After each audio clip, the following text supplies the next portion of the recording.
What's up, Blazies? It's Casey Ariel, founder of Blaze Group and your host of Blaze Group Radio. I will be talking about the intersections of Black womanhood, entrepreneurship, news on the culture, and healing as we climb. I launched Blaze Group after spending a decade in corporate America structuring multi-billion-dollar loans for large tech firms, but never once working on a deal team with another Black woman. I left to take world-class knowledge to the streets. Blaze means building leaders and accepting zero excuses, and we go beyond the bare minimum. More than solutions, we create lifelines that help Black women become as limitless as they feel. Snuggle up to this episode. May it feel as safe and nourishing as Big Mama's house did.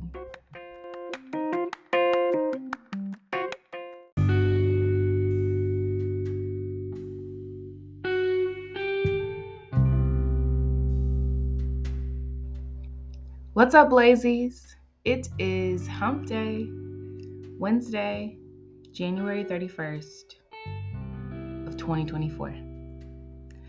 Much like last January, this has been a long month. So much has happened, comical as well as scary. So many promises have been made to ourselves, right? We've made promises to ourselves. Some we are keeping, I hope. And some may have fallen away. We hold space for that. We are seeing people rescind their promises made to the Black community across DEI initiatives, across diversifying the partners and vendors that they work with, across journalistic representation in media outlets. We are seeing folks silent in the face of genocide and erasure of history.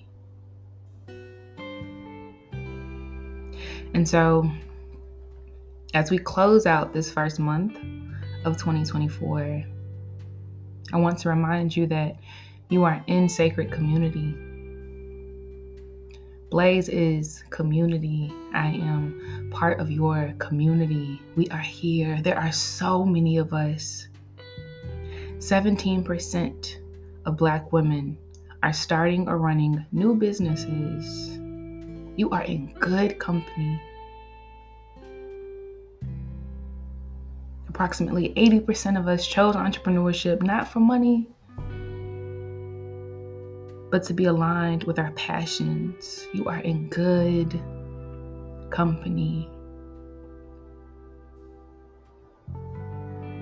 And as you continue to step through entrepreneurship, I want you to become familiar with a term that is risk-reward trade-off. When I was a banker, we used risk-reward trade-off principles for every deal we made. And the thought is this, right? There are things we stand to lose if this deal does not go well. The loan might not be paid back because we weren't giving out grants, we were giving out dollar bills, right? The company could fail before the term on the loan, whether it's 5 years or 7 years, which means we don't get our money back, right? And so we would list all of the things that could go well. On the other side of that risk, it is being paid back more than we put in, a return on our investment. It was having a deepened relationship with the management team and being chosen for follow-on business, right? Maybe they wanted checking accounts later for payroll. Maybe they would want to use us when they decided to issue new shares into the market, whatever, right? But we would list all of the upside. And to the extent that the upside outweighed the risk enough that it was worth taking, we would do the deal. And so risk reward trade-off is a principle that I use in my life every single day. And I want you to consider applying the same principles. Not just to money, because currency, like finance, is not the highest form of currency. It is not the highest form of exchange. In all things, right? If you are tired and that additional ask around a speaking engagement does not yield more benefit than what you are giving up, your time, your sanity, your peace, your ability to recharge, your ability to spend time with someone that you love where there might be a deficit. If the upside is not higher, then the risk-reward trade-off tells you that the answer should be no. If the upside is higher, and that amount of time spent, the money made, the people reached, the partnerships established,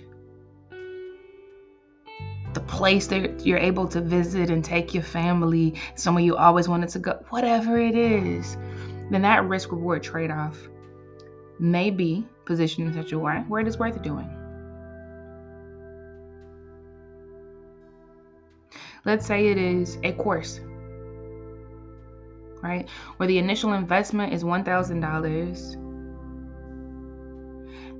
And then in 90 days, you expect to land a job that pays you $120,000. The ROI, the return on investment, may be positioned in such a way that you believe the risk-reward trade-off is sound.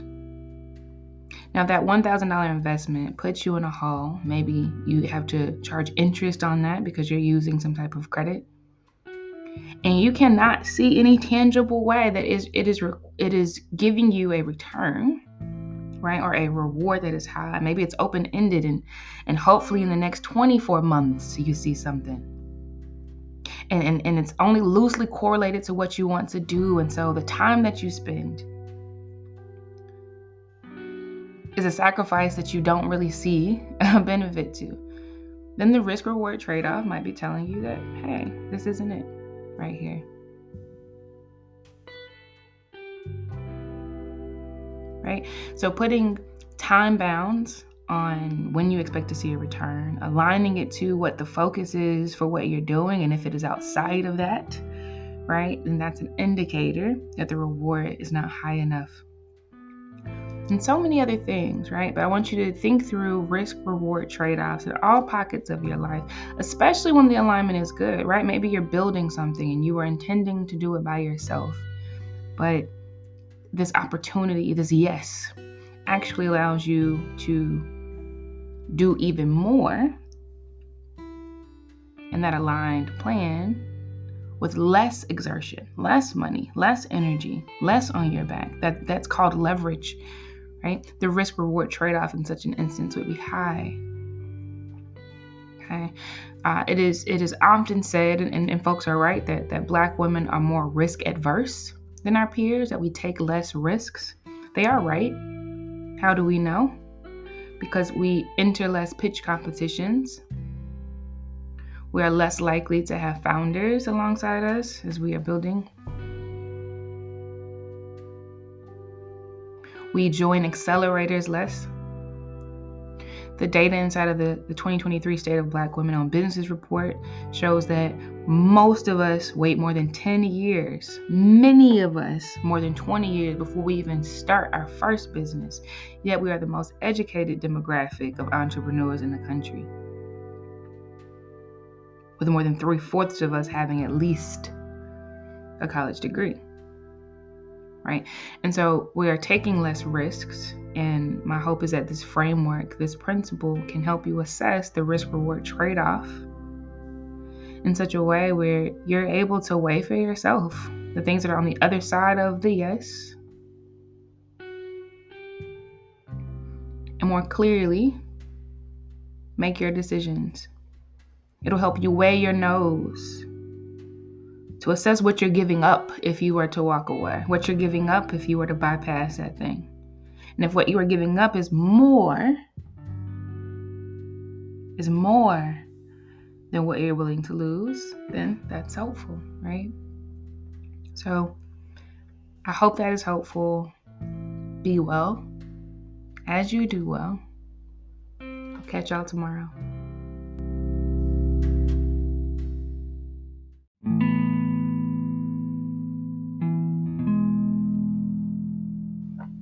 Thank you so much for tuning in to Blaze Group Radio. Remember, you have not yet met all of the people in your life who are going to love you, so keep going. Download the Blaze Group app for day-to-day support on your entrepreneurial journey. Until next time.